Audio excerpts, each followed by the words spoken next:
నమః శివాయ. ఓం నమో నారాయణాయ. నరదృష్టి కర్మ నివారణ, సంచిత కర్మ, ప్రారబ్ధ కర్మ, ఆగమిక కర్మ, సకల దుష్టగ్రహ దోష నివారణ, సకల గ్రహ నివారణ, దగ్ధ తులాభారకాల భైరవాయ నమో నమః. హరి ఓం. ఓం కాత్యాయనాయ విద్మహే కన్యకుమారి ధీమహి తన్నో దుర్గి ప్రచోదయాత్. హరి ఓం. మా ఛానల్కి స్వాగతం. చూస్తున్న వీక్షకులకు, ప్రేక్షకులకు, ప్రియ కాలభైరవ భగవద్బంధులకి స్వాగతం పలుకుతూ మమ్మల్ని ఎంతగానో ఆదరిస్తూ ఉండబడినటువంటి ప్రియ సోదర సోదరీమణులకు ముందస్తుగా విజయదశమి పండగ శుభాకాంక్షలు.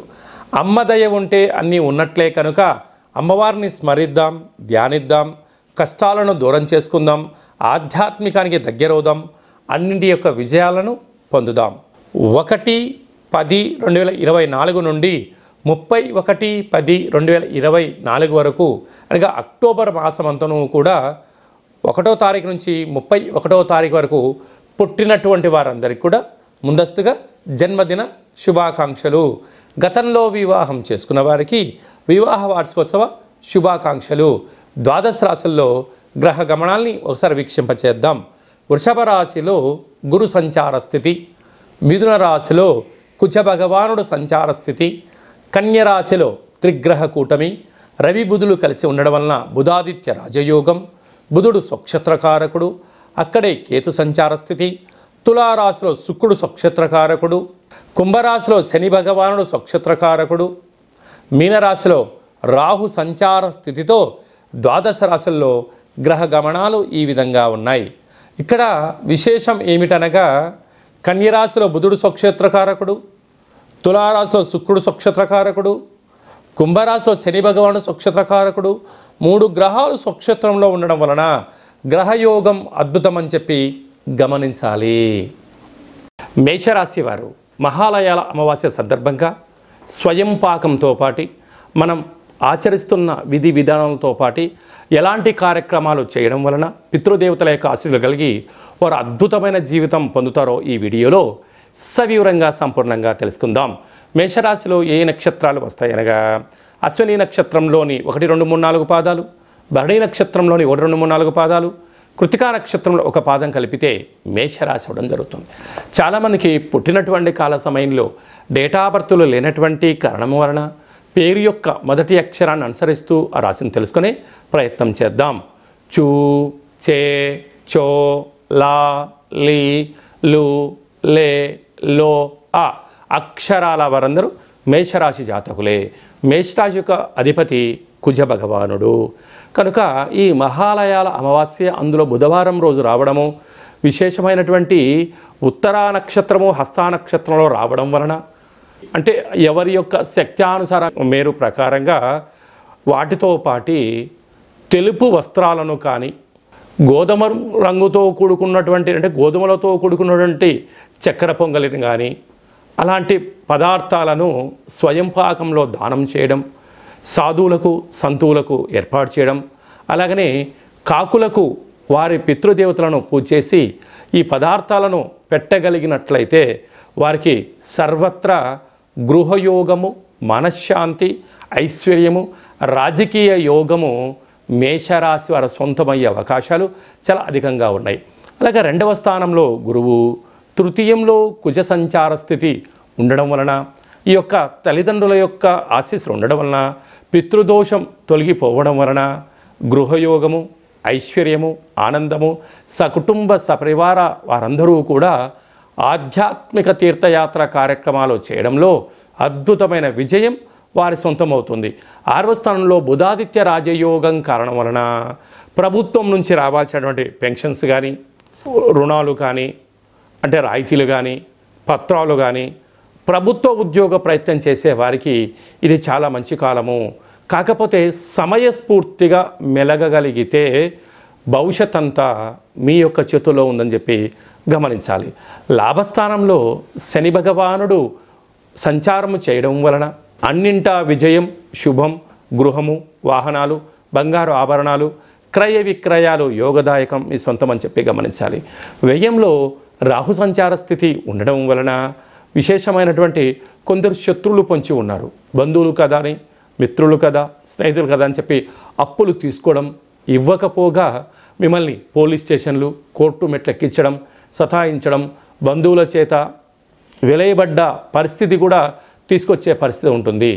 ఇలాంటి కాల సమయంలో మేషరాశి వారు వీలైనంత వరకు అప్పులు ఇవ్వకుండా ఉండడం, అప్పులు తెచ్చుకోకుండా ఉండడం, ఒక 6 నెలలకు సరిపడా ఒక ప్రణాళిక రచించుకొని ముందుకు వెళ్ళగలిగితే మనోధైర్యం, ఓర్పు, సహనం, పట్టుదల, దీక్ష కార్యక్రమాలు ప్రారంభించగలిగితే మేషరాశి వారిని మించినటువంటి విజయం ఎవరికి లేదు అని చెప్పి కూడా గమనించగలగాలి. ఇలాంటి కాల సమయంలో అంటే వ్యయంలో రాహు సంచార స్థితి ఉండడం వలన అధికమైన ఖర్చులు పొంచి ఉంటున్నాయి. ఇలాంటి కాల సమయంలో ప్రతిరోజు నిద్ర లేవగానే 2 అరచేతులను చూసుకొని స్నానం చేయడానికి ఒక 5 నిమిషాల ముందర ఒక దోషడంతటువంటి యొక్క హిమాలయన్ రాక్ సాల్ట్ అనేటువంటిది కాలభైరవ ఉప్పును చేతిలో పోసుకొని నమస్కారం చేసుకొని ఒక బౌల్లో పోసి ఆ నీటిని తల చుట్టూ క్లాక్ వైజ్గా 3 సార్లు, యాంటీ క్లాక్ 3 సార్లు దిష్టి తీసుకొని బయట పోసేసి స్నానం చేయగలిగినట్లయితే రుణ రోగ శత్రు దోషాలు తొలగిపోతాయని చెప్పి గమనించాలి. అలాగే సాఫ్ట్వేర్ ఉద్యోగస్తులు, హార్డ్వేర్ ఉద్యోగస్తులు, రాజకీయాలు, సేవా రంగాలు, వ్యవసాయ సోదరీమణులు, గృహ భవన నిర్మాణ కార్యక్రమం చేసేటువంటి వారు, స్వయం వృత్తుల వారికి మంచి అవకాశం కలపడుతుందని చెప్పి గమనించాలి. అక్టోబర్ మాసంలో ముఖ్యమైనటువంటి పండుగల గురించి క్లుప్తంగా, సవివరంగా, సంపూర్ణంగా తెలుసుకుందాం. 2/10/2024 భాద్రపద మాస కృష్ణపక్ష బహుళ అమావాస్య బుధవారము, ఉత్తరా నక్షత్రము, హస్తా నక్షత్ర సందర్భంగా మహాలయాల అమావాస్య అనగా మనకు పితృపక్షాలు ప్రారంభం అయినటువంటి తర్వాత మన వసతిని బట్టి వారు ఏ తిథి యందు పరమపదింపచేశారో ఆ తిథి యందు మన సనాతన సాంప్రదాయ ప్రకారంగా ప్రాంత, కుల, గోత్ర అనుకూలంగా మనం చేస్తూ ఉంటాం. అలా కుదరలేనటువంటి వారందరూ కూడా ఈ అమావాస్య రోజున గతించిన వారిని స్మరించుకోవడం, బ్రాహ్మణులకు స్వయం పాక దానం ఇవ్వడం, గోమాతకు బియ్యంతో కూడుకున్న నీటిని ఏర్పాటు చేయడం, పక్షులకు అనగా కుక్కలకు కానీ, జంతువులకు కానీ, లేక కాకులకు వారిపైన ఆహారాన్ని ఏర్పాటు చేయడం వల్ల వారు ఆ ఆత్మరూపంలో భుజించి మనల్ని ఆశీర్వదించడం జరుగుతుందని చెప్పి గమనించాలి. ఇంట్లో చేయడం ఒక విధానం, కాశీ క్షేత్రంలో చేయడం ఒక విధానం. అలాగనే మనకు పక్క రాష్ట్రంలో ఉండబడినటువంటి విశేషమైనటువంటి గోకర్ణ క్షేత్రంలో అంటే సాక్షాత్తుగా కైలాసాధిపతి ఆ పరమేశ్వరుడు యొక్క ఆత్మలింగము అక్కడ ప్రతిష్ఠైన స్థలంలో మనం చేయగలిగినట్లయితే మనకు అద్భుతమైనటువంటి ఆశీస్సులు ఉంటాయని చెప్పి గమనించాలి. అలా ఈ సంవత్సరం మనము ఈ యొక్క గోకర్ణంలో పితృపక్ష కార్యక్రమాలు చేయడానికి ఏర్పాట్లు చేయడం జరిగింది. కనుక అక్కడ పెట్టించాలి అనుకుంటున్న వారందరూ కూడా ఈ కింద ఉండబడిన నెంబర్ని సంప్రదించినట్లయితే మీ గోత్రనామాలు, గతించిన వారి యొక్క పేర్లు పంపించినట్లయితే గోకర్ణంలో పితృశాంతి కోసమై ఏర్పాటు చేయడం జరుగుతుంది. కనుక ఆసక్తి గలవారు సంప్రదించి ఈ కార్యక్రమాన్ని అంతా కూడా మీరు లైవ్ ద్వారా, వాట్సాప్ ద్వారా చూసి వారి ఆశీస్సులు పొందగలరు అనేది చిన్న విన్నపం. మనము 3వ తారీఖు నుండి ఆశ్వీజ మాస దుర్గా శరన్నవరాత్రి మహోత్సవ కార్యక్రమాలు ప్రారంభమవుతున్నాయి.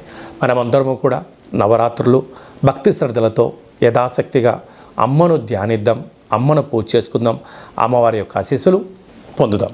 మనకు 9వ తారీఖున షష్ఠి బుధవారము మూలా నక్షత్ర సందర్భంగా చిన్నపిల్లలకు అంటే 3వ సంవత్సరం పడి 3వ సంవత్సరం నిండినటువంటి వారందరూ కూడా అక్షరాభ్యాసం చేయించుకోవడానికి మంచి కాలము అని చెప్పి గమనించాలి.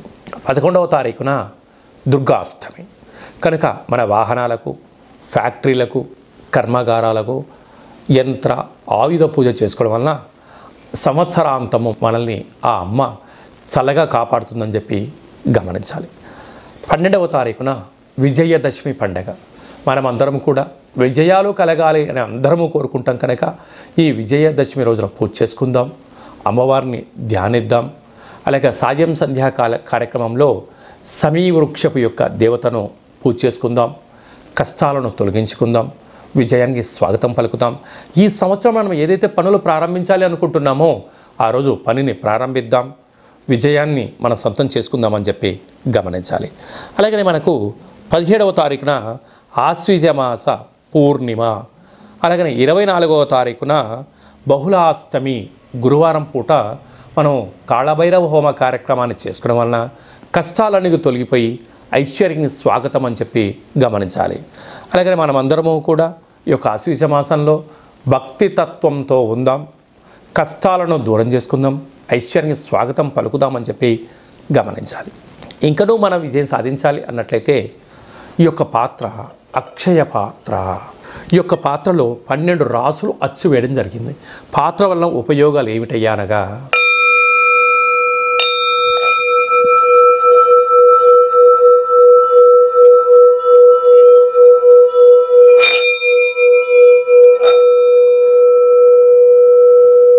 ఈ శబ్ద తరంగాలు సృష్టించడం వలన ఇంట్లో ఉండబడినటువంటి నరదృష్టి, వాస్తుదోషము, తంత్ర ప్రభావాలు, తాంత్రిక ప్రభావాలు తొలగిపోయి ఇంట్లో ఉండబడిన జ్యేష్ఠాదేవి బయటికి వెళ్ళిపోవడం, గ్రామంలో సంచరించేటువంటి లక్ష్మీదేవి గళ్ళు గళ్ళుమంటూ ఇంట్లోకి రావడం, లక్ష్మీదేవి యొక్క ఆశీస్సులు ఉంటే స్థిరాస్తి, చరాస్తి, ధనము, ఐశ్వర్యము, ఆనందము మన సొంతమవుతాం గమనించాలి.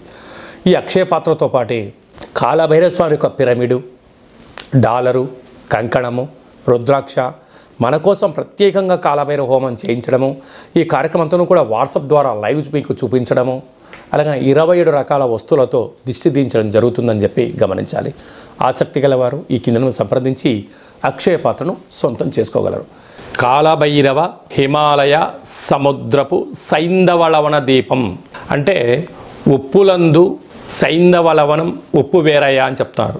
మనము ఏదైనా ఉప్పు లేకపోతే రుచులు రావు కూరలు, అందుకే అప్పు చేసైనా ఉప్పు కొనమంటారు. కానీ అది ఎలాంటి ఉప్పు కొనాలి? సైంధవలవనం అంటే హిమాలయాల ప్రాంతాలలో మినిమం ఒక 100 నుంచి 125 సంవత్సరాలు పడుతుంది ఈ యొక్క ఉప్పు తయారవ్వడానికి. ఆయుర్వేదంలో ఈ ఉప్పు రారాజు అంటే ఈ యొక్క ఉప్పును ఏర్పాటు చేసుకోవడం వలన మనం ఇంట్లో ఏదైనా కూరలు కానీ కూరగాయలు కానీ ఆహార ఉత్పత్తులు తయారు చేసేటప్పుడు ఈ యొక్క సైంధవలవనాన్ని వేసుకోవడం వలన సంపూర్ణమైనటువంటి ఆయురారోగ్యాలు ప్రసాదిస్తాయి అని చెప్పి మనకు వేదాలు, ఆయుర్వేదము, చరక సంహిత లాంటి మనకు పుస్తకాలు తెలియజేస్తున్నాయి. ఇక్కడ ఈ మనం కనిపిస్తున్నటువంటి ఈ ఒక్క ఉప్పు దీపాన్ని ఇంట్లో పెట్టుకోవడం వలన ఎలాంటి ఉపయోగాలు సవివరంగా సంపూర్ణంగా తెలుసుకుందాం. చుట్టూ 30 మీటర్లు అంటే ఎత్తులోకి భూమిలోకి left right east west north south అంటే 8 వైపులా ఈశాన్య, తూర్పు, ఆగ్నేయ, దక్షిణ, నైరుతి, పశ్చిమ, వాయువ్య, ఉత్తర దిగ్భాగము పైకి కిందికి చుట్టూ 30 మీటర్ల వరకు ఈ యొక్క పొగ ద్వారా ఈ ఉప్పు కరిగిపోతూ మనకు ప్రశాంతమైన వాతావరణాన్ని కలిగిస్తుంటుంది. అంటే ఇంట్లోకి రాగానే అంటే బయట ఎన్నో పనుల చేత ఎన్నో రకాలుగా ఇంట్లోకి రాగానే ఈ యొక్క ఉప్పు దీపం యొక్క గాలిని సోకడం వలన ముందు మనకు మనశ్శాంతి కలుగుతుంది. అలాగే వ్యక్తిగత జాతకం తెలుసుకోవాలనుకుంటున్నారా? మీరు పుట్టినటువంటి తేదీ, నెల, సంవత్సరం, సమయం రాసి పంపించినట్లయితే సంపూర్ణ జాతకాన్ని రాసి పంపించి మీరు పుట్టినప్పుడు గ్రహ గమనాలు ఎలా ఉన్నాయి, ప్రస్తుతం ఎలా ఉంటున్నాయి, రాబోయే కాలంలో ఎలా ఉండబోతున్నాయో సవివరంగా సంపూర్ణంగా తెలియజేయడం జరుగుతుందని చెప్పి గమనించాలి. చాలామందికి డేటా బర్త్లు లేనటువంటి వారికి మీ పేరు యొక్క మొదటి అక్షరాన్ని అనుసరిస్తూ రాశిని తెలుసుకునే ప్రయత్నం చేద్దాం. కనుక ఆ యొక్క రాశిని బట్టి రాశిని తెలియచేస్తూ రమణ శాస్త్రం ద్వారా అనగా కాళభైరవ ఉపాసన చేత గవ్వల ద్వారా భూత భవిష్యత్ వర్తమానాన్ని తెలియజేయడం జరుగుతుందని చెప్పి గమనించాలి. ఆసక్తి గలవారు వ్యక్తిగత జాతకాన్ని తెలుసుకుందాం, కష్టాలకు దూరమవుదాం, ఐశ్వర్యానికి స్వాగతం పలుకుతాం. ఈ కింద ఏర్పాటు చేసిన ఫోన్ నెంబర్లను ఆన్లైన్ ద్వారా కానీ ఆఫ్లైన్ ద్వారా కానీ అపాయింట్మెంట్ తీసుకొని సంప్రదించుకొని మన జాతకాన్ని తెలుసుకుందాం. ఇంట్లో భార్యాభర్తలు తరచుగా గొడవ పడుతున్నారా? ఎవరికి వారే యమునా తీరే అన్నట్టుగా ఉంటున్నారా? ఎందుకు భార్యాభర్తల మధ్య విభేదాలు వస్తున్నాయి? జాతకంలో ఎలాంటి దోషాలు ఉన్నాయి? ఎలాంటి పేర్ల మార్పులతో ఎలా చేసుకోవచ్చు? అలాంటి విడిపోయే పరిస్థితి ఉన్నప్పుడు కలిసి ఉండడానికి ఆధ్యాత్మిక సలహాలు సూచనలు ఇవ్వడం జరుగుతుందని చెప్పి గమనించాలి. అలాగనే మనం ఏదైనా పనులు ప్రారంభించాలి అనుకుంటున్నప్పుడు మన జాతకరీత్యా ఏ పనులు ప్రారంభిస్తే మనకు మంచి కలుగుతుందో తెలుసుకుందాం. సమయం ధనం వృధా కాకుండా కాపాడుకొని మానవ ప్రయత్నం చేద్దామని చెప్పి గమనించాలి. కనుక అందరిపైనను అమ్మవారి యొక్క ఆశీర్వాదాలను కోరుకుంటూ ఆశీర్వచనం. ఓం శతమానం భవతి శతాయు పురుష సతేంద్రియ ఆయుష్యేవేంద్రియే ప్రతితిష్టతి ధనం ధాన్యం బహుపుత్రలాభం శత సంవత్సరం దీర్ఘమాయు. సర్వే జనా సుఖినో భవంతు లోకా సమస్తా సుఖినో భవంతు. సర్వం కాళభైరవ దేవతార్పణమస్తు. హరి ఓం. ఈ వీడియో మీకు నచ్చినట్టయితే లైక్ చేయండి, షేర్ చేయండి, మా ఛానల్ని సబ్స్క్రైబ్ చేసుకోండి. అందరికన్నా ముందుగా మీ వ్యక్తిగత జాతకం తెలుసుకోవాలనుకుంటున్నారా? అందరికన్నా ముందుగా మీరు ఆధ్యాత్మిక సలహాలు తెలుసుకోవాలనుకుంటున్నారా? మన కష్టాలను దూరం చేసుకోవాలనుకుంటున్నారా? ఐశ్వర్యాన్ని స్వాగతం పలకాలి అనుకుంటున్నట్టయితే పైన గంట సింబల్ ప్రెస్ చేసి ఆల్ అనే బటన్ కూడా ప్రెస్ చేయగలిగినట్లయితే అందరికన్నా ముందుగా మీ యొక్క వ్యక్తిగత జాతకం తెలుసుకుంటారు అని చెప్పి గమనించాలి. ఈ భక్తి సమాచారాన్ని భగవద్బంధులకు, మిత్రులకు, స్నేహితులకు చేరవేయండి. మీ క్షేమాన్ని ఎవరైతే కోరుకుంటున్నారో లేదంటే మీ క్షేమాన్ని ఎవరైతే కోరుకుంటున్నారో వారికి కూడా ఈ వీడియోను ఫార్వర్డ్ చేసి హిందూ ధర్మాన్ని కాపాడండి.